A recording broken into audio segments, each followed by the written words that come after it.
Concept है गरर का, जो अनसर्टनिटी है, और दूसरा कॉन्सेप्ट है रिबा का, जो आपको पता है कि पैसे के ऊपर पैसा है। तो अनसर्टनिटी को अवॉइड करने के लिए बहुत ज़रूरी यह है कि जब एक ट्रांजैक्शन हो रहा हो, एक एसेट परचेज किया जा रहा हो, तो जो कस्टमर है और जो बैंक है उनमें एब्सोल्युटली अंडरस्टैंडिंग हो, जिसमें विदाउट अनसर्टनिटी, विदाउट एम्बिग्विटी कि जी ये एसेट 100 रुपये का है और बैंक ने इसको 100 रुपये का खरीदा और 110 रुपये का बेचा। अब वो 110 रुपये लॉक हो गया एज अ प्राइस। अब चाहे रेट बढ़े चाहे रेट कम हो, वो 110 रुपये लॉक हो गई प्राइस, तो वो चेंज नहीं हो सकती। ठीक है, यानी इरशाद साहब आप ये कह रहे हैं कि अगर किसी ने कार फाइनेंसिंग कराई थी थ्रू इस्लामिक बैंकिंग सिस्टम या कन्वेंशनल बैंकिंग सिस्टम भी, तो ये अब जो पिछले दिनों कुछ बेसिस पॉइंट्स का इजाफा हुआ काइबोर में या डिस्काउंट रेट में इजाफा किया गया, उसके बाद ये कहा जा रहा है कि बैंक्स अपने जो भी जिनको कार फाइनेंसिंग दी है कन्वेंशनल बैंकिंग सिस्टम ने, उनकी इंस्टॉलमेंट्स में इजाफा हो जाएगा, उन्होंने जो फ्यूचर पेमेंट्स करनी है उसमें इजाफा हो जाएगा। तो थ्रू इस्लामिक बैंकिंग सिस्टम ये फायदा होगा कि उनको वो इजाफी पेमेंट। देखिए मैं एक चीज़ बता दूं कि जब कन्वेंशनल बैंकिंग से आप कार फाइनेंसिंग लेते हैं तो वन फाइन डे आपके पास एक लेटर आता है कि जी आपका रेट चल रहा था 12%, इसके तहत आपकी पेमेंट थी 17,400।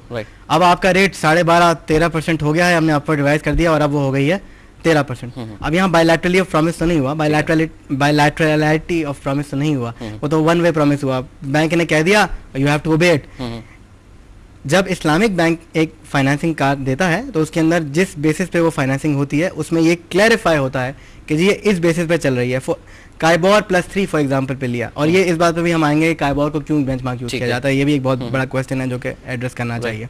अगर इस्लामिक बैंक ने आपको दे दी फाइनेंसिंग फॉर एग्जांपल एट 12%, तो वो 12% for 6 months to a year absolutely constant होती है। उसमें ये होता है कि to avoid the uncertainty, since KIBOR obviously fluctuating है, एक फ्लोर और कैप बैंक स्पेसिफाई कर देता है just at the onset of the transaction. जब आपने ट्रांजैक्शन बैंक के साथ किया तो बैंक ने कह दिया कि जी 12% इसका फ्लोर होगा एंड 15% इसका कैप होगा। तो 15% से ज्यादा चाहे कुछ भी इंटरेस्ट रेट हो जाए वो नहीं बढ़ सकता।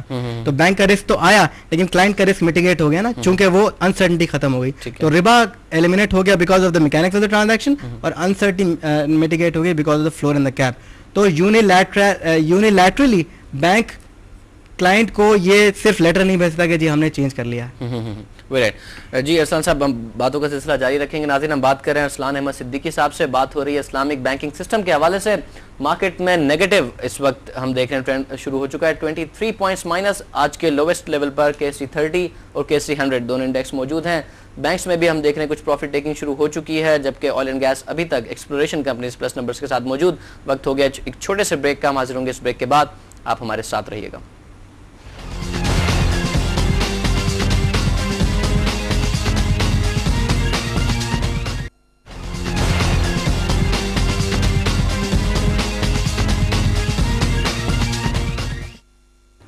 Welcome back viewers. मार्केट की मूवमेंट अभी तक नेगेटिव डायरेक्शन में, कुछ 10 पॉइंट्स रिकवर किए मार्केट ने। ब्रेक से पर जाने से पहले 23 पॉइंट्स माइनस थी, नाउ 13 पॉइंट्स माइनस के नंबर्स इस वक्त मार्केट में मौजूद। बात कर रहे थे हम अरसलान अहमद सिद्दीकी साहब से, बात हो रही थी इस्लामिक बैंकिंग के हवाले से। अरसलान साहब, कन्वेंशनल बैंकिंग और इस्लामिक बैंकिंग के हवाले से हम जब कार फाइनेंसिंग की एक मिसाल को लेकर हम चल रहे थे, बायलैटरल, अगर आखिर में आपने कहा कि इस्लामिक बैंकिंग में भी काइबोर प्लस जो भी परसेंटेज होती है उसको लेकर चला जाता है, और अगर फ़र्क ये है कि बिल्कुल आखिर में जाके बायलैटरल साल के आखिर में जाके अगर आपका कस्टमर आपसे एग्री करता है कि इसके रेट्स को बढ़ा देना चाहिए तो भी ठीक है, otherwise he can get out of it. Absolutely मैं वही कह रहा हूँ ना कि बायलैटरलिटी ऑफ प्रॉमिस बड़ा इंपॉर्टेंट है। बैंक आप क्लाइंट को, बैंक और कस्टमर के अंदर एक आयरन वॉल जो कि कन्वेंशनल बैंक में जनरली होती है कि जी कन्वेंशनल बैंक जो है यूनिलैटरली चेंज कर सकता है चीज़ें, वो नहीं होती। यहाँ पे बायलैटरली बहुत इंपॉर्टेंट है कि अगर कस्टमर चाहे और कस्टमर को बैंक कहे कि जी अब रेट रिवाइज हो गया, पहली बात हो है कि जब कॉन्ट्रैक्ट साइन हो रहा होता है तो उसमें ये बिल्कुल स्पेसिफाई किया जाता है कि आपका जो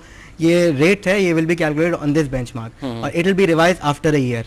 after year it will be revise according to say K+3। तो आफ्टर ईयर अगर 12% पे शुरू किया वो 13% हो गया तो customer obviously will agree to it, क्योंकि कस्टमर से ऑफर एंड एक्सेप्टेंस साइन करवाया जाता है उस वक्त भी। तो ये बड़ा इंपॉर्टेंट है पॉइंट इस्लामिक बैंकिंग में, कि जो कन्वेंशनल बैंकिंग में नहीं होता। कि कन्वेंशनल बैंक आपको वन फाइन डे एक लेटर दे देगा, वो कह देगा जी ठीक है अब आपका रेट जो है 15% से 18% हो गया एंड आपकी किस्त जो है 20,000 से 25,000 हो गई। ठीक है, अब you know that is what it is. ठीक है, कन्वेंशनल बैंकिंग में अगर आप अग्री नहीं करते और आप पेमेंट नहीं करते तो फाइनल ये कि आपका एसेट को ऑक्शन कर दिया जाएगा। तो व्हाट इस्लामिक बैंकिंग आप कह रहे हैं बायलैटरल है, अगर आपका एसेट तो बैंक का ही होता है ना, इस्लामिक बैंक में एसेट बैंक का होता है। ठीक है जी। इस्लामिक बैंकिंग की एक और बहुत इंपॉर्टेंट है कार फाइनेंसिंग के हिसाब से और जो इजारा की जिसकी हम बात करते हैं उसके हिसाब से इस्लाम का बेसिक कॉन्सेप्ट है अल-गुनुम वल-गुनुम। मतलब ये कि जिसका रिस्क है वही रिवॉर्ड शेयर करेगा। Right. तो ये नहीं हो सकता कि रिस्क मेरा हो, रिवॉर्ड आप शेयर करें, रिवॉर्ड आपका हो, रिस्क मैं शेयर करूँ। कन्वेंशनल बैंकिंग सिस्टम में होता क्या है कि जो एसेट है उसका रिस्क तो होता है लायबल कस्टमर और उसका रिवॉर्ड होता है बैंक का। इस्लामिक बैंक में ये होता है कि रिस्क और रिवॉर्ड एब्सोल्युटली इन कॉन्सोनेंस होते हैं, जिसका रिस्क होता है उसका रिवॉर्ड होता है। तो इंश्योरेंस भी बैंक ही खुद करा के देता है। तो एक तरह से रसान साहब देखा जाए तो ठीक है, वहाँ पर कन्वेंशनल बैंकिंग सिस्टम में बायलैटरल नहीं है।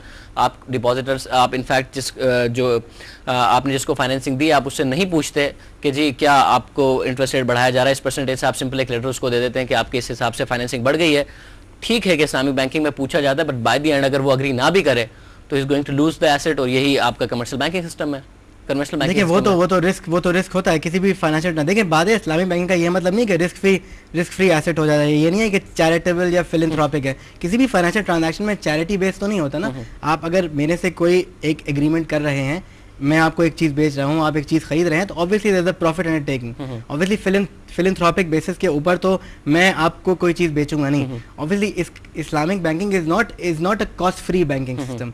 ये बड़ी इंपॉर्टेंट बात है कि जी अगर कोई कहता है कि जी इस्लामिक बैंकिंग उतना ही प्रॉफिट चार्ज कर रहे हैं या इस्लामिक बैंकिंग उतना ही डिपॉजिटर को दे रहे हैं, तो वो गलत है। इस्लामिक बैंकिंग को तो जो है वो प्रॉफिट कम चार्ज करना चाहिए कस्टमर से और डिपॉजिटर को ज़्यादा देना चाहिए। तो मेरा सवाल यह है कि जब आपकी बेसिस इकोनॉमी की वही है, जब आपकी जो मेजरमेंट्स यार्डस्टिक वही हैं,